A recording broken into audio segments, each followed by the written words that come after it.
Greetings, everyone. Welcome to 100 Days in the Queendom. This is day number 3.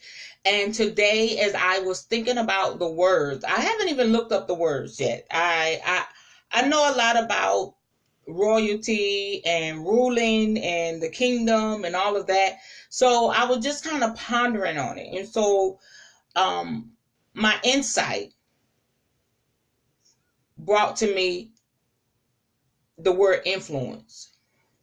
When you are a king or queen, you have influence.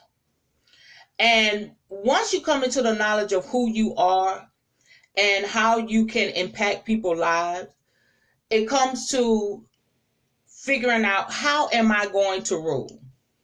And that you know that you have the power of influence.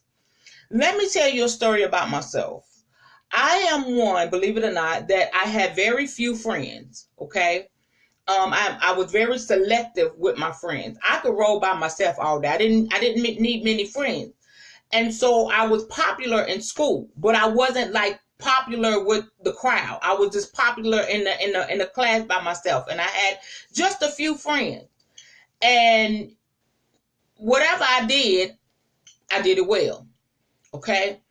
But I didn't understand the power of influence. I believe if I understood who I was then, I would have been much further along now as an adult. Okay? So my influence, when you, as a child, a young child, you begin to discover your influence by trial and error. Okay? That's how you begin to discover. That's why we have a lot of young people that's big drug lords, or they're the best pimp or the best prostitute or the best game banger, because they get it by trial and error. And because the world makes evil look good, they go down that path. Now, we do have some young people that's doing great exploits. You know, they're being a positive influence. But this day and time, evil is made good. I mean, it's popularized, it's dressed up, it has color, it has sparkle, it has glare, it's on the TV shows, it's on the commercials, it's in books, it's everywhere. Evil looks good in this time and season. That's where we are. So that is how great leaders are born, okay? Whether they do it for good or they do it for evil. So I began to discover my power of influence by trial and error. And so we take those things that God gives us. If it's the gift of gab, if it's the way we look, it's the way we walk, it's the way, we can say things and people listen, and we can walk in a room and people are mesmerized. Whatever that looks like for you. Hi, God bless you. That's how you discover. And so it is very important that when we see this gift on our children, our grandchildren, our nieces, and our nephews, that we begin to mold and shape it well for the good. But there are young people that their family members will see a gift of leadership on them, and they use it for their own gain. I've talked to people, and I've mentored people, and I've had conversations with young men and young women that said, well, my auntie seen this in me and she began to use it for that. My uncle seen this in me, he began to use it for this, and it wasn't good. So as you begin to grow in the things of God, I'm talking about those that come into the knowledge of Christ, you begin to understand the power of influence. And so when I look back, it's a lot of things I said, oh, I wish I would have known better, I would have did better. And I influenced some of my friends to do things that messed their life up. I'm woman enough to say it. Okay? Because they didn't have leadership like I did. They just did what I said do. But then they got caught up, or it ruined their life. But I knew how to pull it in. I know how to influence everything about the situation. Everybody does not have that. But when you come into the knowledge of Christ, you ask for forgiveness. You ask the Lord to show you how to navigate your gifts. And you have to be careful of the spirit of manipulation. Because when you have the power of influence, you have to be careful that you're allowing God to lead and guide you in all truth. That you're not using what he's giving you for your own selfish gain. That is how we come up with the preachers that they have scandals. We come up with the preachers that's caught up in all types of stuff because they use it for their own purpose. And when I came to the knowledge of that, that is when I got online in 2016. And I said, all with a sincere desire to help women. God bless you, prophetess. God bless y'all. Thank y'all for watching. I had a sincere desire to help women. And I always give my props to Pastor Lisa Martin. She's my dear sister in the Lord. She's the one that I saw out here doing the doggone thing. Fresh Manna Ministry. Look her up. Woman of God of Women Excellence. I think that's the name of her women's ministry. But her name is Pastor Lisa Martin. And she was that light that I saw. Like, I need to be out here. I can reach so many more people because I was doing things in my home. And so I will always beat myself up. I'm going somewhere with this. I will always beat myself up and say, man, I wish I could have did it differently. Man, I wish I could have told her differently. But I didn't know. And my thing was, I'm going to make my wrongs right. Y'all will hear me say that all the time. I'm going to make my wrongs right. Okay, whether people receive it, whether people forgive me or what. But I'm going to do all I can do to make it right. And so with my trials and tribulations of women, and if I was to tell you my story, most of y'all know my story about my trials and tribulations with women. It's amazing that I have the women's ministry I have today because I had the most problems with women. Usually the area in your life where you have the most problems is the area God wants to use you. I had groups, cliques, groups of girls hating me. I'd be by myself, just chilling. And they would gather in the corner, in the back of a classroom, or in the hall, or at a table at college, and they would just be coming against little old me, maybe about 5 or 10 of them. They hated me. But what they hated was something that they should have connected with. They saw something in me that I had no clue. I was just little old me. And then they hated the fact that I didn't even let it move me. I let them talk, giggle, I still be sitting there cute. I remember one time we was in class and they were back there talking, and my cousin said, they're talking about you. I said, so? So? Anyway, and such, and you know, girls, and they back there just ready to tear me to pieces. And I did nothing but be me, come to school, just do what I do my work, have my booze, and they hated me. But gosh, I could tell y'all story after story. My first fight because of jealousy was when I was in 4th grade, y'all. I'm going somewhere with this. I was in the 4th grade. Thank you so much. She put my friend's link out there. When you send our friend request, say I sent you. All right, say Apostle Ty sent you. So my first fight was with 2 girls in the 4th grade. Popular girls, the pretty girls, the hot girls,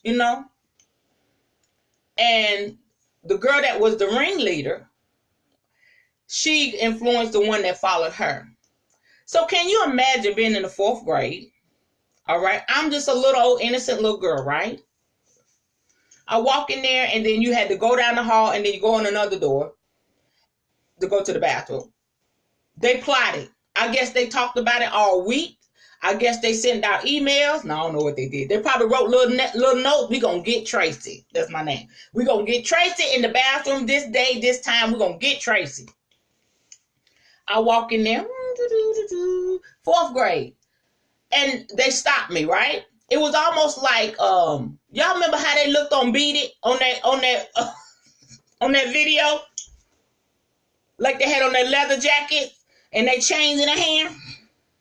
That's how it looked to me. And I was like, oh my goodness, what's about to go down? And they was like, we don't like you.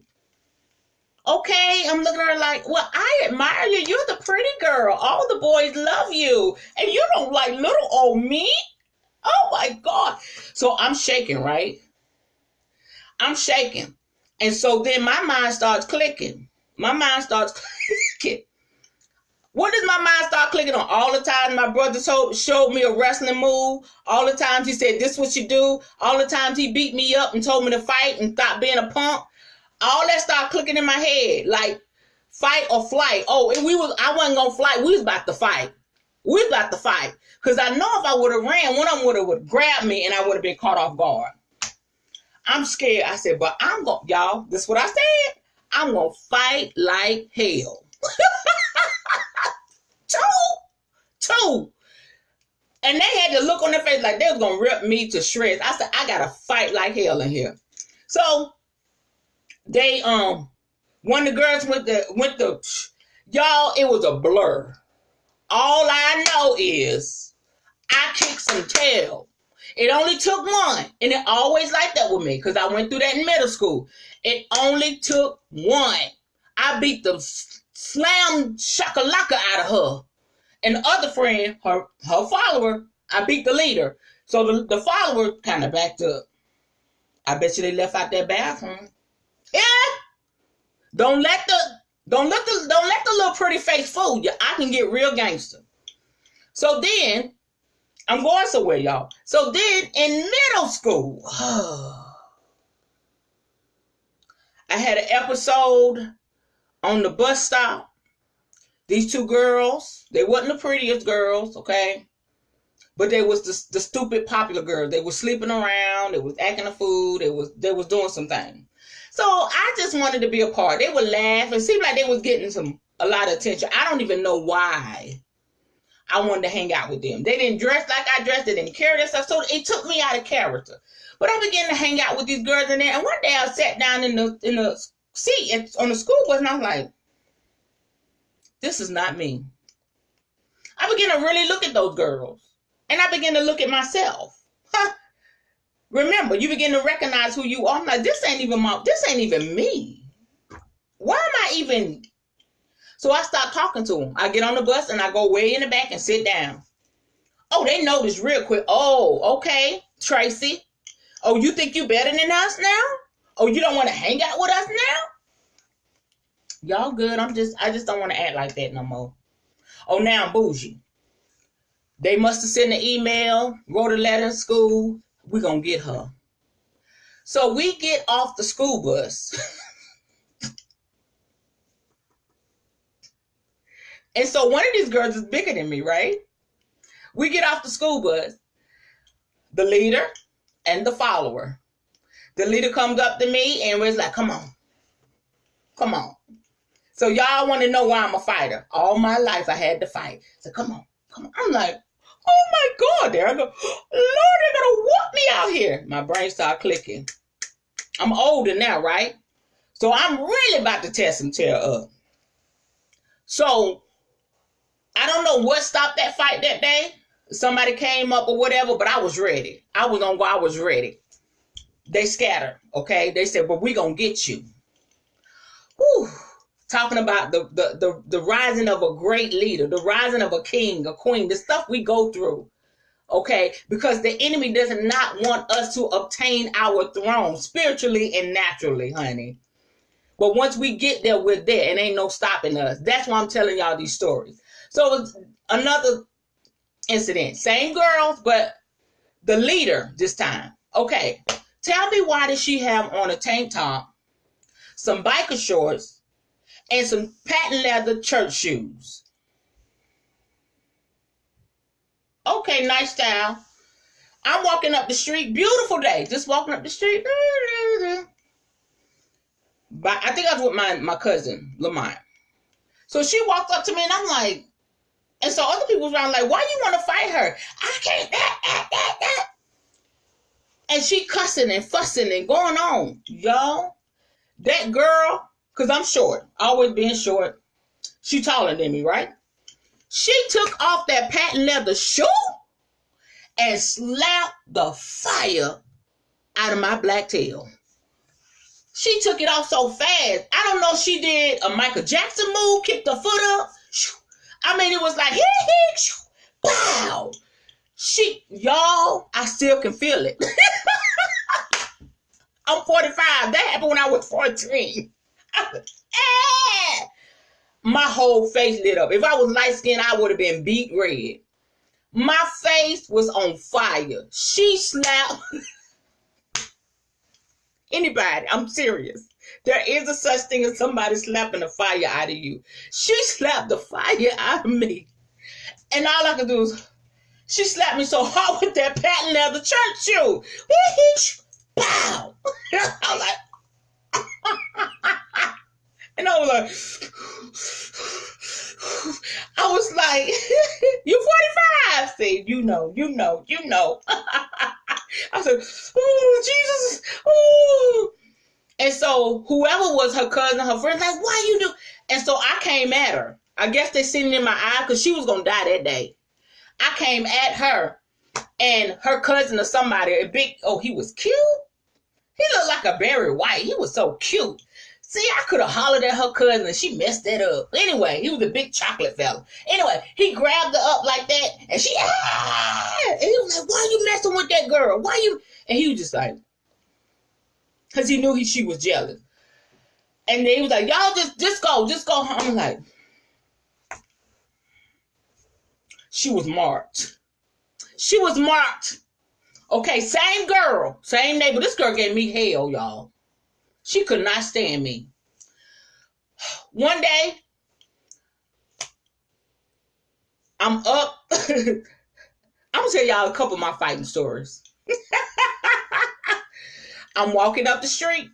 She got an entourage, right? I think I was with somebody then. I think I was by myself. So I'm trying to go to my auntie house. I'm trying to go to my Aunt Tawana house, right? That's why I was coming up the street. She got an entourage. Okay, this day